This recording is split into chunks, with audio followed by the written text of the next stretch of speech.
তো আমার সঙ্গে আছে আমার জিমের কয়েকদিন আগে ভিডিওটা ছাড়ছিলাম নীলাঞ্জনের, তো দেখতে পাচ্ছেন যে ওরা 90 কেজি বডি ওয়েট থেকে এখন কত তোমার বডি ওয়েট? 67 ওর বডি ওয়েট। তো ওর একটু কথার অস্পষ্টতার জন্য একটু ক্লিয়ার শোনা যায় না। তো অনেকদিন ধরে ব্যায়াম করছে। কতদিন হচ্ছে ব্যায়ামের তোমার? 1 বছর হয়ে গেছে ওর ব্যায়ামের। আচ্ছা, খাওয়া দাওয়া কেমন করো?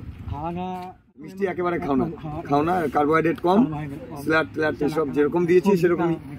কারণ ও যদি না করতো 1 বছরে কত কেজি? প্রায় 23 কেজি। এখন 67 body weight, 23 KG body weight আসতো না।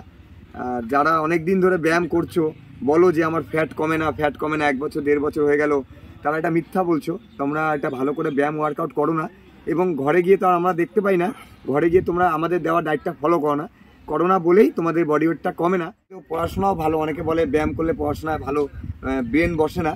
তো আগের বছর ও মাল আদর্শতে এইচএসে ওভারঅলে 4 পজিশনে ছিল। আর এবং আর্টসে আমার নিজের স্ট্রিমে আমি থার্ড হয়েছিলাম। আর আর্টসের থেকেও থার্ড হয়েছে। তো এটা ভুল কথা যে পড়াশোনা হয় না, ব্যায়াম করলে ব্রেনে চাপ পড়ে, বা ব্যায়াম করছি ফ্যাট কমছে না, একেবারেই ভুল কথা।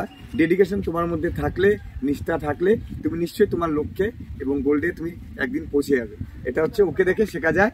আর এটা হচ্ছে ইন্সপায়ার আমাদের মালবাজারের একটা কারেন্ট